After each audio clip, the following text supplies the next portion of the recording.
Halo teman-teman, saya harap kalian semua baik-baik saja. Hari ini adalah hari Jumat tanggal 19 Desember dan ini adalah satu-satunya kabar terbaru saya untuk hari ini. Jadi setelah 16 jam perdebatan di Brussel, rencana tersebut telah gagal. Rencana pembekuan aset Rusia telah gagal, lebih spesifiknya. Namun, jangan khawatir, Jimmy, jangan putus asa. Belum saatnya, karena rencana B hadir untuk menyelamatkan. Nah, apa rencana B? Mungkin Anda bertanya, rencana B adalah pinjaman bersama Uni Eropa. Dan inilah pertanyaan bernilai jutaan dolar, atau maaf, pertanyaan senilai 100 miliar dolar. Menurut Anda, siapa yang harus membayar kembali uang ini? Maksud saya, ini adalah versi singkat dari ceritanya. Adapun versi yang lebih panjang, itulah yang akan kita bahas dalam video ini. Selain itu, berbicara tentang KTT Uni Eropa di Brussel yang berlangsung kemarin, banyak pernyataan telah muncul dari sana. Beberapa pernyataan tersebut mendorong logika atau batas logika dan nalar dan semua hal lainnya yang Anda inginkan. Pernyataan ini datang dari Ten, Donald Tusk dan Volodymyr Zelensky. Sebagai penutup video ini, kita akan membahas sebuah artikel yang akan dibawakan oleh Ten. David Darakamia, seorang anggota parlemen Ukraina, saya rasa dia adalah pemimpin Partai Pelayan Rakyat. Dia memiliki pandangan yang sangat pesimistis tentang berakhirnya perang di Ukraina.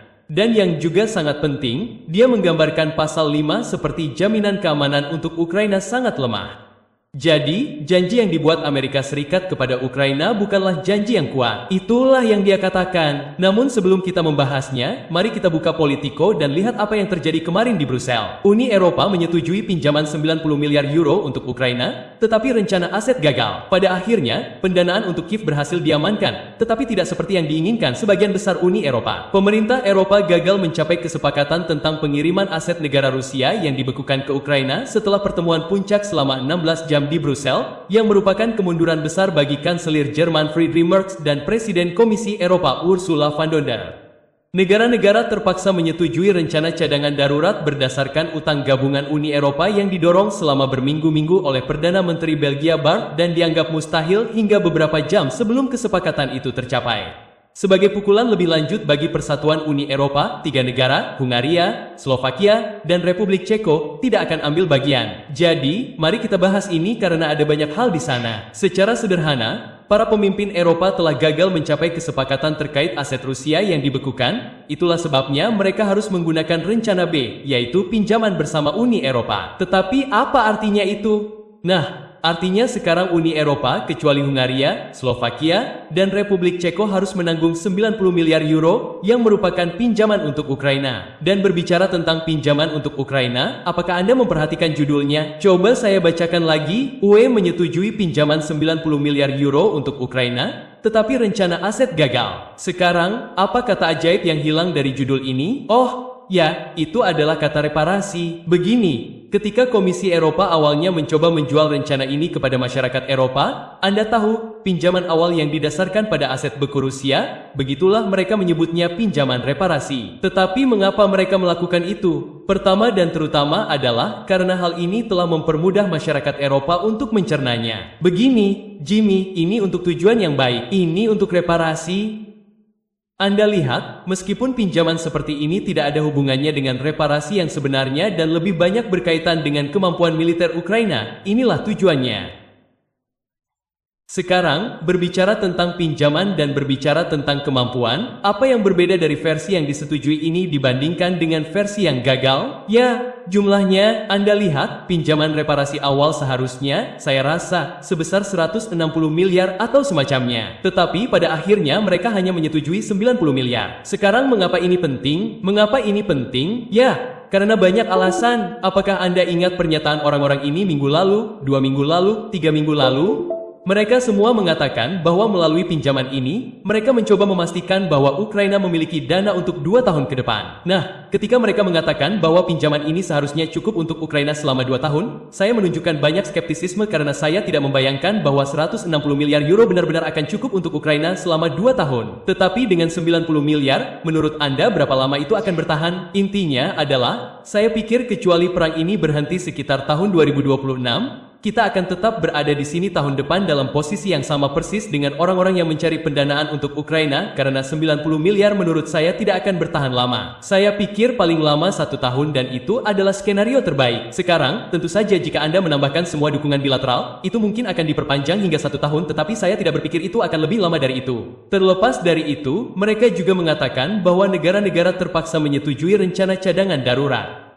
Bolehkah saya bertanya siapa sebenarnya yang memaksa mereka? Apakah Anda, Jimmy? Apakah Anda? Tolong jujur dan katakan kepada saya, teman-teman, saya tidak bisa menahan diri karena ketika Anda melihat hal-hal seperti itu, mustahil untuk tidak mengajukan pertanyaan-pertanyaan tertentu yang tidak memiliki jawaban yang menyenangkan. Beritahu saya di kolom komentar menurut Anda siapa yang memaksa negara-negara ini. Mari kita lanjutkan dengan pernyataan dari Mette Frederick. Kutipan, intinya setelah hari ini adalah dukungan kami untuk Ukraina dijamin, kata Perdana Menteri Denmark Mette Frederiksen saat KTT berakhir pada pukul 3 pagi. Mette Frederiksen membuat ini terdengar sangat sederhana. Begini, Jimmy, intinya adalah pembiayaan Ukraina sekarang aman. Tentu, bagi Ukraina, itulah intinya. Tetapi bagaimana dengan orang-orang Eropa? Bisakah kita bertanya tentang mereka juga? Karena ya, dari sudut pandang Ukraina, intinya adalah mengamankan uang itu yang telah mereka lakukan. Tetapi bagi orang-orang Eropa, intinya adalah mereka sekarang terikat dengan 9 miliar euro. Apakah ada yang mengatakan itu? Baiklah, kau tidak bisa mengatakan itu, Jimmy. Tolong jangan katakan itu keras-keras. Simpan saja untuk dirimu sendiri. Sekarang, pada titik ini, artikel ini akan memberitahu kita bagaimana semua pertemuan puncak itu berlangsung. Namun, Anda lihat, ada juga orang-orang di Uni Eropa yang tidak sepenuhnya mendukung rencana A dan seperti yang Anda ketahui, kebencian adalah hal yang nyata. Jadi, dengarkan beberapa paragraf berikutnya. Namun, segera menjadi jelas bahwa Perdana Menteri Italia Giorgia Meloni, yang telah membuat namanya dikenal di Brussels sebagai seorang pragmatis, akan mencoba menggagalkan kedua proyek kesayangan Mercosur. Ia mengamankan penundaan kesepakatan Mercosur hingga Januari dan bekerja sama dengan DV untuk membongkar rencana aset Rusia sedikit demi sedikit. Bekerja sama, maksud saya, terminologi saja seharusnya memberitahu kita semua yang perlu kita ketahui tentang dinamika di Brussels. Kecuali Anda setuju dan sepenuhnya menerima narasi arus utama, Anda bukanlah orang baik. Anda telah menjadi orang jahat, Jimmy. Atau dalam kasus ini, Georgia. Maksud saya, Anda tidak bisa mengada-ada. Dan inilah yang telah kita lihat selama 4 tahun terakhir. Bahkan, lebih dari 4 tahun terakhir. Mungkin selama 15 hingga 20 tahun terakhir. Namun, seriuslah, jika Uni Eropa terus menempuh jalan ini, mereka akan segera kehabisan musuh. Sekarang, apa yang saya bicarakan? Awalnya musuh nomor satu tentu saja Vladimir Putin. Maksud saya, itu sudah jelas. Lalu ada Donald Trump karena pejabat Eropa tertentu yang hanya berbicara tentang ini dengan syarat anonim sekarang mengatakan, lihat, Donald Trump juga berbahaya. Dia juga memberikan tekanan pada Eropa. Lalu ada Viktor Orban, lalu Robert Fico, lalu ada Tuan Babiš dari Republik Ceko. Sekarang Nona Meloni. Jika Anda terus menempuh jalan ini, segera semua orang akan menjadi musuh di satu titik atau lainnya. Meskipun demikian, teman-teman, saya kira apapun untuk proyek ini. Jadi dengan itu, mari kita lanjutkan ke artikel berikutnya di mana kita melihat Volodymyr Zelensky. Dan untuk itu, kita akan pergi ke tempat favorit Anda di Ukraina, Diska Pravda, Mercusuar Demokrasi. Dalam pidatonya, Zelensky tidak menyebutkan nama keluarga apapun, tetapi mengisyaratkan bahwa ia merujuk pada Perdana Menteri Hongaria Viktor Orban. Kutipan, bahkan pidato dan video terbaik Viktor tidak akan dapat meyakinkan anak ini bahwa Putin tidak bersalah. Tidak seorang pun akan pernah dapat menjelaskan kepada para pemilih Eropa mengapa Eropa harus mengembalikan 200 miliar euro kepada Putin setelah semua yang telah ia hancurkan dan setelah semua keputusan sulit yang harus diambil Eropa karena perangnya. Inilah yang saya sebut pernyataan strategis. Biarkan saya menjelaskannya. Pertama dan terutama, Zelensky berbicara tentang orang-orang Eropa, tetapi ia mengatakan kata-kata pemilih Eropa. Mengapa ada perbedaan ini? Karena ketika kita pergi dan memilih pemimpin kita menjadi pemilih. Ini adalah petunjuk yang jelas untuk proses pemilihan. Dan berbicara tentang pemilihan, Hongaria memang mengadakan pemilihan awal tahun depan. Saya hanya mengatakan, lalu dia memberitahu kita bahwa lihat, tidak ada yang bisa menjelaskan kepada para pemilih Eropa mengapa mereka harus mengembalikan 200 miliar dolar kepada Putin setelah semua yang telah dilakukan Putin. Baiklah, mari kita bahas beberapa hal. 200 miliar euro yang dibicarakan Zelensky, aset-aset Rusia yang dibekukan, itu bukan milik pribadi Vladimir Putin.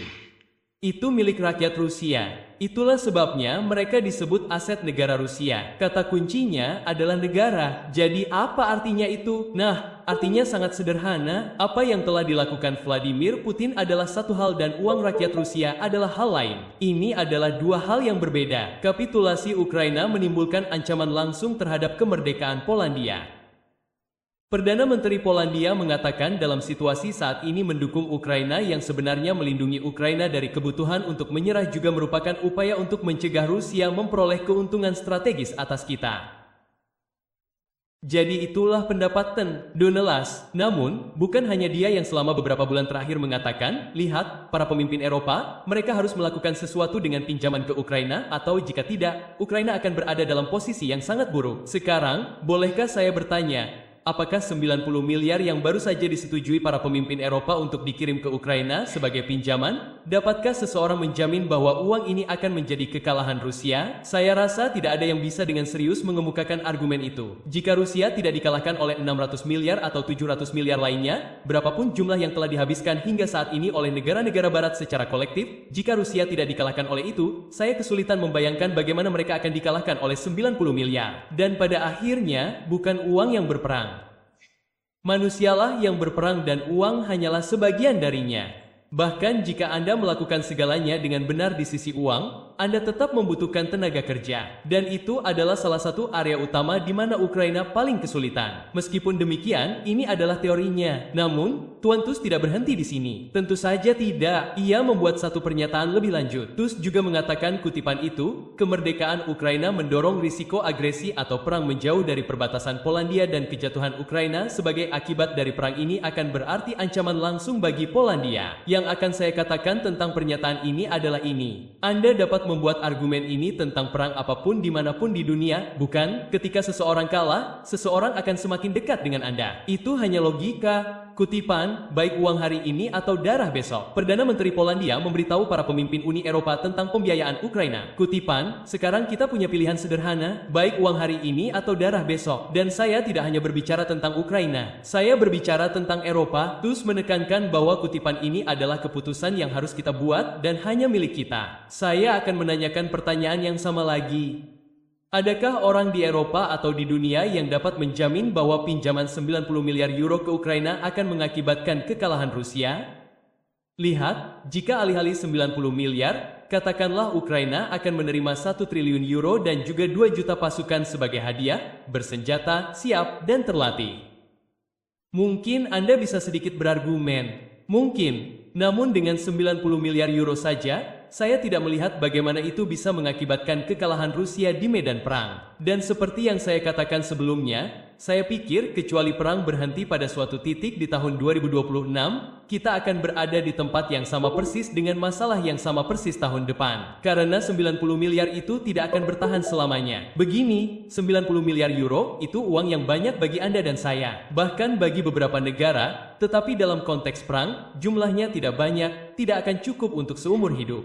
Mari kita lihat ini dari sudut pandang lain. Katakanlah semuanya berjalan lancar, apa yang terjadi tahun depan atau kapanpun 90 miliar itu habis. Apa solusinya saat itu? Karena rencana pembekuan aset Rusia, menurut saya, sudah jelas tidak akan ada kemajuan. Jadi, apa yang kita lihat dalam waktu setahun atau kapanpun uang ini habis, semakin banyak Anda meminjam, apakah itu akan menjadi solusinya? Meskipun demikian, mari kita kembali ke Volodymyr Zelensky. Eropa akan membayar dengan darah jika Ukraina tidak mendapatkan pendanaan, kata Zelensky. Kutipan, jika Ukraina tidak didukung dan dibiarkan sendiri, Ukraina mungkin tidak akan mampu menahannya. Dan kemudian Eropa akan membayar bukan dengan uang, tetapi dengan darah. Jadi, pada dasarnya, ini pernyataan yang sama persis seperti yang baru saja kita dapatkan dari Ten Das. Hanya saja yang ini datang dari Zelensky. Yang ingin saya ketahui adalah siapa yang memiliki hak cipta atas ini, siapa yang pertama kali mencetuskan ini, kesepakatan damai akan buruk, sangat buruk, atau tidak ada sama sekali, kata anggota parlemen Ukraina. Dan ini datang dari David Arakamya, pemimpin Partai Pelayan Rakyat. Ditanya tentang kemungkinan tercapainya kesepakatan pada tahap pembicaraan ini, Arakamya mengatakan bahwa dengan tekanan yang saat ini diberikan oleh Amerika, meskipun lebih banyak tekanan pada Ukraina daripada Rusia, ada peluang, tetapi, kutipan, tidak akan ada peluang tercapainya kesepakatan kecuali Amerika terlibat. Arakamya menambahkan bahwa Ukraina membutuhkan jaminan keamanan dan tidak akan setuju untuk memberikan pembaruan kepada Rusia. Pada saat yang sama, ia menggambarkan pasal 5 NATO sebagai sesuatu yang lemah. Pernyataan ini di sini menegaskan apa yang saya katakan selama beberapa hari. Saya rasa Zelensky tidak sepenuhnya yakin tentang pasal 5 seperti jaminan keamanan untuk Ukraina. Ini yang saya katakan pada hari yang sama ketika berita tentang Amerika Serikat yang menyetujui pasal 5 seperti jaminan keamanan muncul. Saya mengatakannya saat itu juga. Melihat cara bicara Zelensky, bahasa yang digunakannya, kedengarannya tidak seperti seseorang yang sepenuhnya yakin, baik karena dia tidak mempercayainya atau karena dia melihat apa yang ada di atas meja dan merasa lemah seperti yang dikatakan Tuan David Arakami. Dengan demikian, teman-teman, saya akan mengakhiri episode ini di sini. Senang bertemu dengan Anda seperti biasa dan sampai jumpa besok. Jaga diri dan selamat tinggal.